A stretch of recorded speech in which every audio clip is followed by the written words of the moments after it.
Welcome to the History of North America. I'm Mark Vinette. The importance of the Mississippi River as a conduit into the heart of North America cannot and should never be underestimated.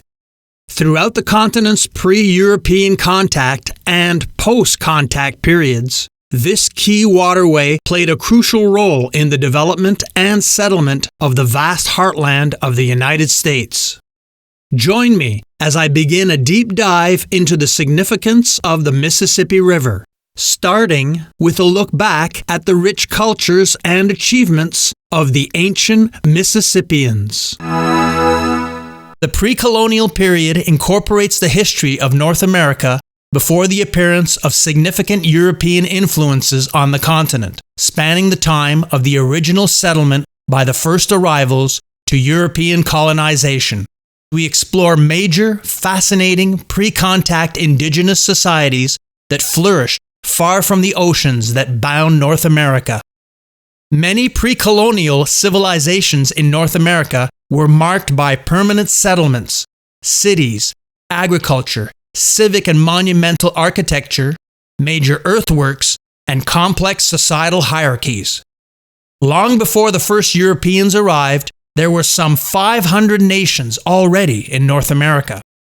They blanketed the continent from coast to coast, from the Gulf of Mexico to the Arctic. There were tens of millions of people speaking over 300 languages. Many of them lived in beautiful cities, among the largest and most advanced in the world.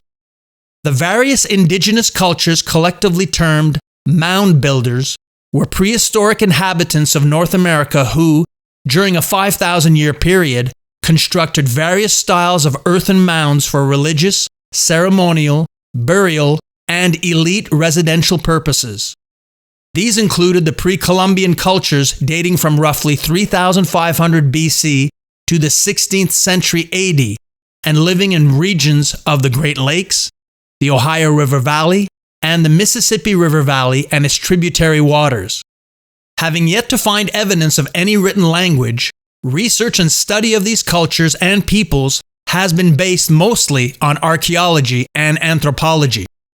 The Cahokia Mound State Historic Site lies in southwestern Illinois, directly across the Mississippi River from modern St. Louis, Missouri. This historic park contains about 80 mounds, including Monk's Mound, roughly the same size at its base as Egypt's Great Pyramid of Giza. A series of large timber circles located near Monk's Mound is thought to be a solar calendar, capable of marking equinox and solstice sunrises and sunsets for the timing of the agricultural cycle and religious observances. Similar to England's Stonehenge, the Cahokia Woodhenge has been used to investigate archaeoastronomy. Annual equinox and solstice sunrise observation events are presently held at the reconstructed site. Cahokia became the most important center for the people known today as Mississippians. At its apex around 1100 AD, Cahokia covered 6 square miles or 16 kilometers and included 120 man-made earthen mounds in a wide range of sizes, shapes, and functions, such as elaborate burial practices. At this time, its population of over 20,000 may have briefly exceeded contemporaneous London. The site was eventually abandoned around 1300 due to environmental degradation factors, such as overhunting, deforestation, flooding, and possibly diseases, political collapse, and warfare. Cahokia was the largest and most influential urban settlement of the sophisticated Mississippian culture, which developed advanced societies with elaborate trading networks across much of what is now the central and southeastern United States, spanning 8 centuries to the arrival of the first Europeans. Conquistadors were the cavaliers, knights, soldiers, and explorers of the Iberian empires during the Age of Exploration, who sailed the oceans, conquering territory, opening trade routes, and bringing colonialism to much of the world, including southern North America. Few stories of shipwreck and survival can equal that of the 16th century Spaniard Alvar Núñez Cabeza de Vaca, who, cast ashore near present-day Tampa Bay, Florida in 1528, survived 8 years of hand-to-mouth existence among the Amerindians of the American South and Southwest, and who walked on foot across the plains to the Pacific coast, arriving in Mexico in 1536. The Narvaez expedition was a Spanish journey of exploration and colonization started in 1527 that intended to establish colonial settlements and garrisons in Florida. The expedition was initially led by Spanish conquistador, soldier, and governor Panfilo de Narvaez, who died in 1528 when carried out to sea with some of his men on a raft, never to be seen again. Cabeza de Vaca was one of only 4 survivors out of 300 men. They were the first known non-Native Americans to see the Mississippi River and to cross the Gulf of Mexico and Texas. In 1542, Cabeza de Vaca published an account of his adventures. His first-person narrative is an exciting tale of survival against the odds, and the following LibriVox reading is based on an English translation excerpt of that original text. Cabeza de Vaca endured incredible hardships and was, himself, at first enslaved by the Amerindians, forced to dig roots with his bare hands for food. However, he soon showed powers of adaptation that allowed him to survive. He became a trader with the Amerindians and a healer. In return for his cures, the natives gave him food.